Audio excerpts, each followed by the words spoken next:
Hey hello everyone, welcome to Bangla Tech চ্যানেলের আরও একটি নতুন ভিডিওতে আপনাকে স্বাগতম।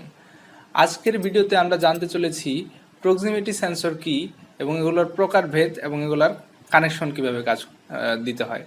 তো শুরুতে আমরা দেখব প্রক্সিমিটি সেন্সর কি।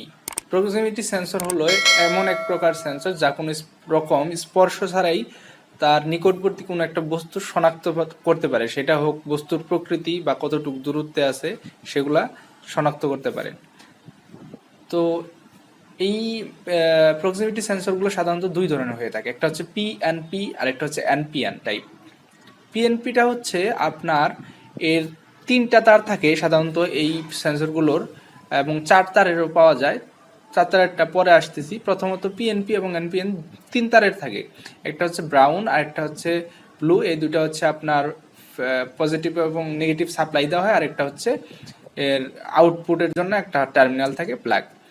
তো পিএনপিটা হচ্ছে আমার এটার যে আউটপুট পোর্ট বা আউটপুটের যে একটা তার, সেটার মাধ্যমে সে পজিটিভ একটা সিগন্যাল দেয়।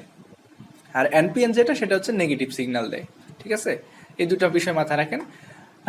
এর পিএনপি এবং এনপিএন সেন্সরগুলো আবার 3 ধরনের হয়ে থাকে।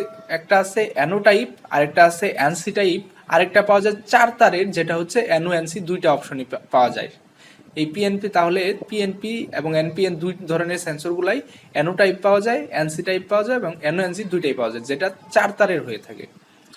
এবং এগুলোর ঘটন ভেদে আবার কিছু ধরন আছে, যেমন ইন্ডাকটিভ প্রক্সিমিটি সেন্সরগুলো সাধারণত মেটাল জাতীয় যে পদার্থগুলো এগুলো ডিটেক্ট করতে পারে। আর ক্যাপাসিটিভ যেটা হচ্ছে, এটা হচ্ছে বিভিন্ন জড় বস্তু যেগুলো হচ্ছে মেটালিক না, যেমন প্লাস্টিক, রাবার, এই জাতীয় পদার্থগুলো এটা সেন্স করতে পারে। আর ম্যাগনেটিকটা হচ্ছে ম্যাগনেটিক যে পদার্থ সেটা ডিটেক্ট করতে পারে। আর ফটো ইলেকট্রিকটা হচ্ছে কোনো একটা বস্তু এটা সামনে আসলে, বস্তু সেটা হতে পারে মানুষ বা যে কোনো ধরনের বস্তু হতে পারে, সেটা আলোর মাধ্যমে সে এটা ডিটেক্ট করতে পারে। ইনফ্রারেড আরেক রকম আছে। তো এগুলো হচ্ছে প্রকারভেদ। তো আমরা এখন দেখবো এগুলো কিভাবে কানেকশন করতে হয়। শুরুতে আমরা দেখব যে আমরা সাধারণত জানি পিএনপি এবং এনপিএন সেন্সরগুলো 3 তারের হয়ে থাকে এবং 4 তারের হয়ে থাকে। 3 তারের গুলো হচ্ছে অ্যানো অথবা এনসি টাইপ হবে, আর 4 তারেরটা অ্যানো এনসি দুইটা অপশন পাওয়া যাবে। আমরা যদি প্রথম চিত্রটা দেখি, এখানে আমি একটু হাই লেজার পয়েন্টার দিয়ে যদি দেখাই, এখানে দেখেন আপনারা এই উপরের গুলো হচ্ছে আমাদের পিএনপি, এটা হচ্ছে পিএনপি অ্যানো টাইপ। দেখেন আমাদের সবগুলো সেন্সরেই অবশ্যই ব্রাউন এবং ব্লু কালার তারে হচ্ছে আপনার ব্রাউনে হচ্ছে পজিটিভ এবং ব্লু কালারে হচ্ছে নেগেটিভ দিতে হবে। অবশ্যই এগুলো ডিসি সেন্সর হয়ে থাকে। হ্যাঁ, তো এখানে আমি পজিটিভ দেবো, এখানে নেগেটিভ দিব। আর আমার যদি এটা একটা লুট মনে করি, আমরা এটার একটা লুট, তাহলে এখান থেকে আমি পজিটিভ পাবো, তাহলে আরেক প্রান্তে আমি নেগেটিভ থেকে ব্লু থেকে নেগেটিভ দিব। অর্থাৎ আমাদের পিএনপি সেন্সর থেকে আমাদের পজিটিভ সুইচিং হয়, এবং এটা অ্যানো টাইপ, অর্থাৎ যখন সাপ্লাই আসবে তখন এটা ক্লোজ হবে এবং লুপটা চলবে। আর এটা হচ্ছে এনসি টাইপ। ঠিক আছে, সেম আগেরটার মতোই কানেকশনটা, শুধু এটা ক্লোজ লাইন না দিলে ক্লোজ থাকবে, অর্থাৎ যতক্ষণ আমি সাপ্লাই দিব ততক্ষণ আমার লুপটা চলতে থাকবে, যতক্ষণ আমি সাপ্লাই দিব তখন এটা ওপেন হয়ে যাবে। ঠিক আছে, তখন আমার লুপটা বন্ধ হয়ে যাবে।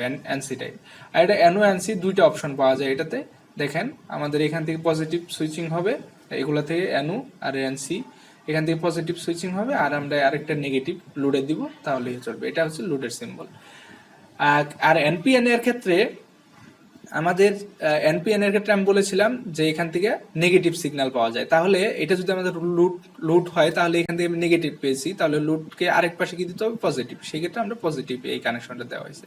ঠিক এইভাবে প্রত্যেকটা এনপিএন এইখানেও দেখেন, এটা এনসি টাইপ, আমাদের এখান থেকে নেগেটিভ সুইচিং হয়েছে, এই পাশ থেকে পজিটিভ দিচ্ছে লোডে। এখানে দুইটা লোডে আমাদের এখান থেকে নেগেটিভ পাচ্ছি, এখান থেকে পজিটিভ দিচ্ছি। তো এইভাবে এটার সুইচিং করা হয়। ঠিক আছে, খুবই সিম্পল। আমি পরবর্তী ভিডিওতে আলাদাভাবে এনপিএন টাইপ এবং পিএনপি টাইপের জন্য আলাদা ভিডিও করব আপনাদের জন্য, যাতে বিস্তারিত বুঝেন, এবং কানেকশনটা কোনো লোডের সাথে কানেকশন করে দেখাবো। তো পরবর্তী ভিডিওতে আপনাদের সাথে কথা হবে। সে পর্যন্ত সকলে ভালো থাকবেন, সুস্থ থাকবেন। আসসালামু আলাইকুম।